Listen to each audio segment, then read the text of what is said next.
1. I'm currently only 2 hours into my shift as I write this, but I have already had 2 managers cop a nasty attitude with me for no reason. Some context. I work the complaint department for a certain hotel chain, so I get to listen to angry Karens complain all day about a Dorito that was left on the floor, demanding a full refund for the whole week. True story. These people are annoying, but you'd expect it. Call number 1. This was a simple call. Basically, this lady left the hotel, but no one was there to check her out. And it was the end of the week anyway, so she just left. A few days later, the hotel charges her for an additional 4 nights, and she's not even all that bitchy about it. She was so calm, and she just wanted to get this fixed. Who wouldn't want to be refunded if they were charged for 4 days long after leaving the hotel? I reached out to the front desk and spoke to the team lead, who told me that they went to check the room since she hadn't paid for the next week yet, and she wasn't there anymore. They got her checked out for that day, and charged her for the past few nights. I was just going to advise her and submit a case for a request to get refunded, but we would still have taken their side if they refused, since she technically didn't get checked out properly, but then he got pissy. Okay, I'll go ahead and let her know. Tell you what, I'm not going to argue with you, I'll go ahead and refund her, but you need to let her know that she has to tell us next time when she is leaving. She needs to take responsibility for herself. Excuse me? I'm sorry, but no, I will not tell her that. I told her how long she could expect the refund to take, and advised that I was asked to advise her to make sure she checks out at the front desk. But I am not about to yell at this nice woman. Call number 2. A bit more of a complicated call. This woman arrived to check into her room, but was told there was no room. We are a reasonable company, and most general managers understand that it's not the guest's fault if there's no room. Overbooking happens. But sometimes the front desk is too lazy to actually pull up a guest reservation and cancel it, so the computer charges a no-show fee. As is standard with these calls, I pull up a receipt to confirm the no-show, and I almost facepalm. Back in spring, there was this weird glitch that made no-show fees read as advanced purchase rooms, which are non-refundable. I confirmed on her reservation that it wasn't an advanced purchase, and was going to submit a case, but then she told me that she'd already called and got no response. I found her case, and sure enough, it was closed. There was a note from the GM stating that it was for the wrong hotel, and they put the address of their hotel in the notes, but the reservation, receipt, and site numbers all matched up with the hotel. It was the right hotel. I call out to the hotel and speak to the GM, and as I'm advising her, I bring up the incorrect documentation on the folio. She then starts yelling at me about how it's not a glitch, that it's supposed to look like that, it's not, and that all no-show fees are non-refundable. She's been yelling at me for about 2 minutes, and since our calls are timed, I try to get her off that subject. Okay, well, regardless, will you be able to refund it? It's non-refundable. She should have cancelled it when she arrived at the hotel. That's not our fault. I'll go ahead and do it this time as a courtesy. But I won't be doing this again. She needs to be more responsible. Excuse me? My jaw would be on the floor if my desk wasn't in the way. What the hell is her problem? I go back to the guest and leave out all the stuff the GM said. I tell her when she can expect a refund, and she was happy. I'm just so flabbergasted. I almost wish the GM had refused the refund so I could escalate the case to the district manager. Had that been the case, I would have definitely noted exactly how rude she was, with notes and everything. However, I decided not to, because I didn't want her taking it out on the guest and refusing the refund. 2. So I worked for a pretty big cell phone company from the start of 2020 till this week. When COVID started, they made a big show out of making it seem like they gave a shit, or were trying in terms of keeping us safe. They set us every other seat at first, but obviously that didn't work. And when an employee tested positive, they closed the center for 24 hours. And then opened back up and offered everyone who was high risk a few weeks of paid leave. Surprise, nobody felt safe coming back, and like everyone took the leave. The company couldn't really argue that you weren't at risk if you took the leave, considering it's a pandemic and we're all at risk. So they quickly put together and rolled out a work-at-home program and began to offer hazard pay. I started working at home no problem. The hazard pay was really generous and balanced the cost of having a computer running 9 hours a day. They didn't tell us how long we'd have that pay rate. Turns out it was 3 weeks. Then I got a new manager. She had been with the company for years in a different department. They signed her up for the proper training, and apparently she went to the training and found out it was for the same department she was transferring from. So she didn't get trained. She didn't know how to answer our questions, but what she did know was how to send us our stats. Like once or twice an hour. Even to the point where she texted me my stats on my lunch break a few times if I wasn't in the green. We had a team of about 10. Her method was to screenshot everyone's stats and highlight who was doing well, 2 or 3 of us, and basically harass the rest of us. She'd send the stats hourly with comments like, "Be nice to our customers," or "Control the call," or other meaningless tips. I pointed out to her several times that my stats were affected by her not being able to help me do things I didn't know how to do, and she told me I will learn to use my resources better as time goes on. On top of that, processes for the work-at-home program were still coming out and being developed. So once or twice a week we'd have a new system, new procedure, new responsibilities, and new call types. My manager was still not trained. My calls were not going well. I won't get too far into that because you all already know these calls. Brian is mad he didn't get his iPhone 20 Super Max with the chrome rims back to back every day, making weird demands that don't really make sense. I'm a super friendly person, so for the most part I could connect with people and at least protect myself from having my asshole ripped out. But I still had to listen to them tear apart the company, and I still had to give bad news. Very rarely was I able to solve the problem in any way that was decent or made sense. It sucked. I started looking for jobs and I was convinced I would never find anything that paid near what I was getting. Okay, I was wrong.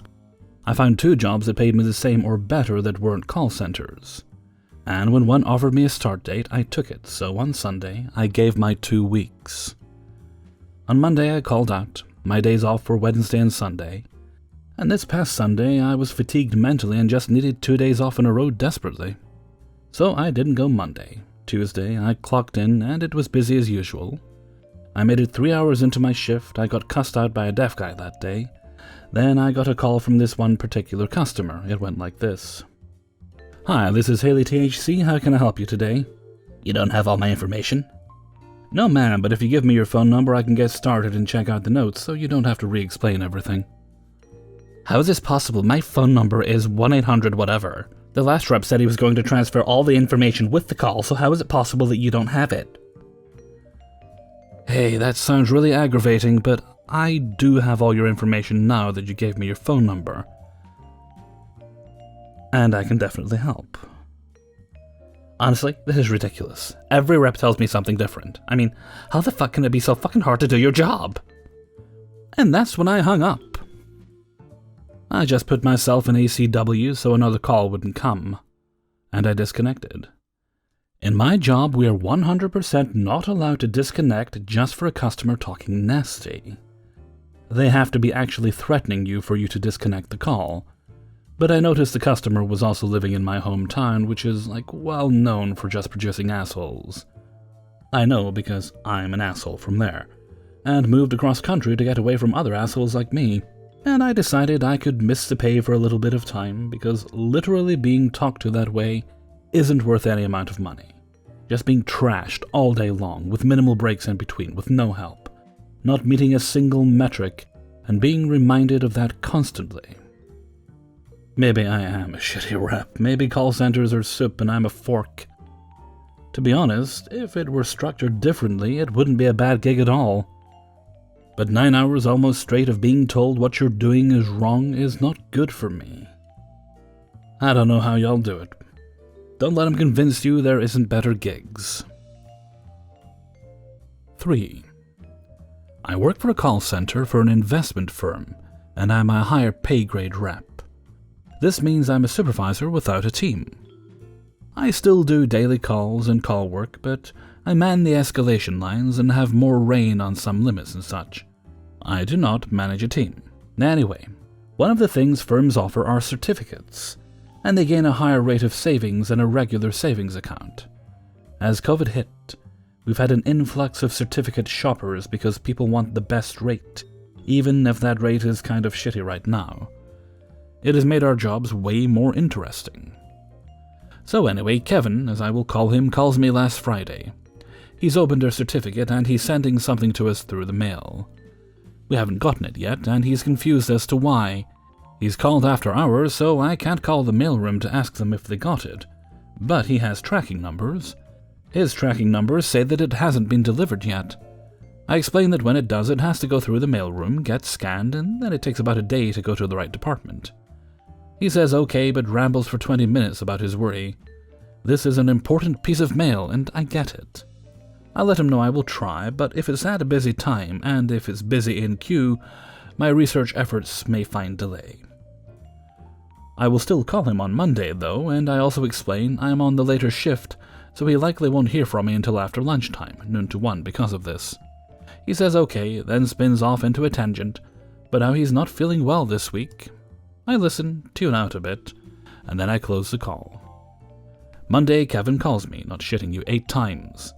However, there were 40 waiting in the queue steady, and I wasn't able to follow up. I kept getting messages from coworkers about him, and I explained they could find out from deposits if they got it. Finally, someone messages me and says he's livid at me because I've made promises, so I have them transfer him. This man proceeds to read me the riot act on my incompetence for 10 minutes because I didn't follow up with this at 8 a.m. I explained to Kevin I can't do that if I'm not here. My shift didn't start until a later time, and we had spoken about that. He says someone has signed for one of his envelopes, but the other says just delivered, and he's concerned. I say that the one that was signed is probably in the mailroom, and it will be processed, then go to his designated department. This will likely take 24 business hours.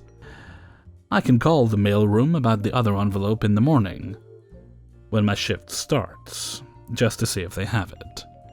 He complains about not feeling well again and says this is why he's so tense. I sympathize because I have chronic illness, and then he rambles some more. I close the call, make a note, and set a reminder for myself, and then finish out my day. Tuesday comes and I go to work at the start of my shift. I start by helping clear the queue, and then I start trying to find where Kevin's envelope is, and if we have the other one.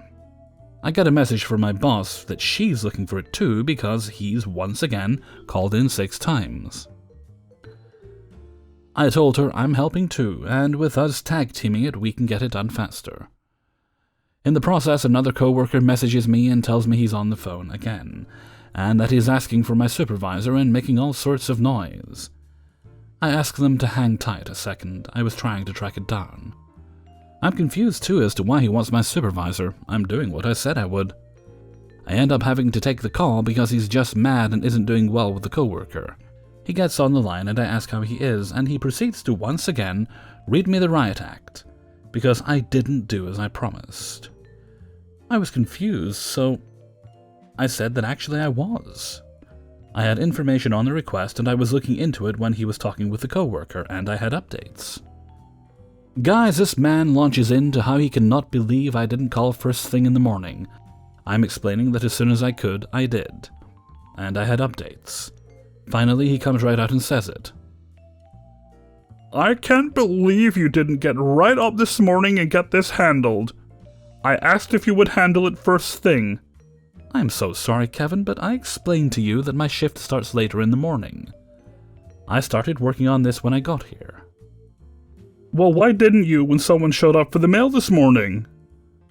It dawns on me that he expected me to come to work when I wasn't even scheduled. Kevin, I'm not allowed to come to work when I'm not on the clock. There are labor laws, and if I did, my company would have to send me home because they aren't paying overtime. However, as soon as I was here, I started handling your request.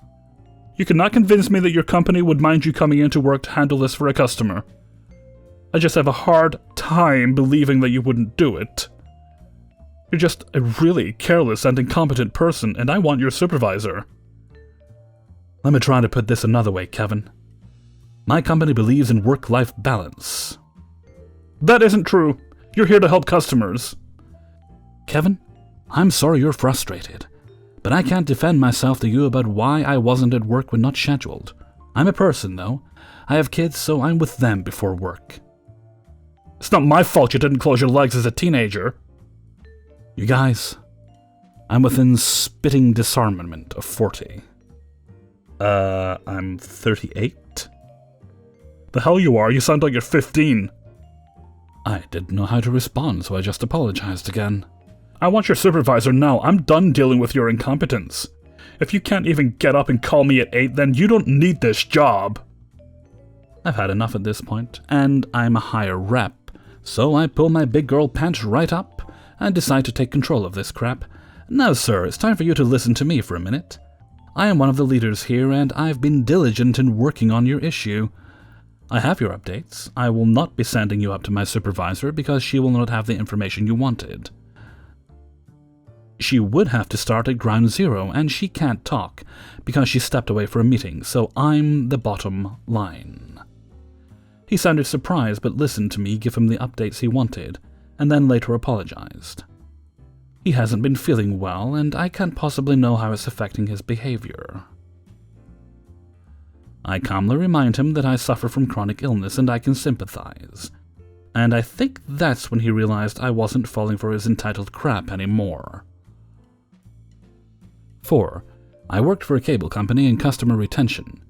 For those of you that don't know, we were essentially the last line of defense to keep customers from terminating their account with us and going to another provider. Calls about improper account credits, discounts, too high of bills, late technicians, and more came our way if the customer threatened to close their account, so we had to be on our toes. Whenever we lost, impacted our paychecks as we worked for commission. Forgive me, but this all happened about 6 years ago, so the details are a little fuzzy. But this is still very memorable to me. It went something like this. Thank you for calling. How can I help you? I want to cancel my service. I'm sorry to hear that. I verify her account to make sure I'm talking to the account owner. May I ask why you're canceling? I've had my services installed a month ago and you're spying on me. I'm sorry? Did you say we're spying on you? Yes, your technician came out to my house and hid a camera and is recording me. What? Now I'm kind of panicking. First off, I'm so sorry about this. And I don't blame you for wanting to cancel your service. Regardless, even though you want to cancel your account, I have some questions for you because this is a serious invasion of your privacy, and I need to get to the bottom of it. Just cancel my account. I can do that, but I need some information from you first. If we have a technician installing service and hiding cameras in customers' houses, we need to know all the details because that's not acceptable. So I need to know, where's the camera? Did you see him hide it in your house? Well, no, but I know you're spying on me. At this point I'm thinking she's just trying to get out of her contract, and something isn't right. How do you know that the technician installed the camera to record you? I can see myself on the TV. What? You can see yourself on the TV? Yes, I'm watching myself on the screen right now. Is your DVR box on? Yes. What channel is it on? I have it set to channel 11. I quickly grab the remote in the call center and change it to channel 11. It's a normal TV show. I have a TV here. I changed it to channel 11, but I only see, and I name the program, there's nothing showing on that show that resembles the inside of a house. Are you sure your DVR box is on? Yes, but let me turn on my TV to check. Wait, your TV isn't turned on? No, it isn't even plugged in. I got scared when I saw you were recording me. But you can see yourself on the TV right now? Yes. Ma'am, are you by chance in a bright room? Yes. Ma'am, that's your reflection. No, it isn't. Can you try plugging in and turning on your TV? Okay, but I still want to cancel my service. Okay, but can you still check for me? I want to make sure I have all the appropriate information to investigate the technician that installed your service. Okay, the TV is on. She named the show I mentioned earlier. It's on right now. Can you see yourself? No. Can you turn the TV off? Can you see yourself again now? Yes. That appears to be your reflection, doesn't it? Yeah, I think you might be right. So when will my service be cancelled? Whenever you'd like, but just so you know, there is a $230 cancellation fee for breaking your contract. Never mind then. She hangs up. 5. I used to work as a customer support agent for Amazon Germany. I received a call from a dude telling me his order is late. This is a standard issue, so I looked it up, and I've noticed that the expected shipping time was more than a month, and that his parcel is late for more than 10 days after the expected delivery date.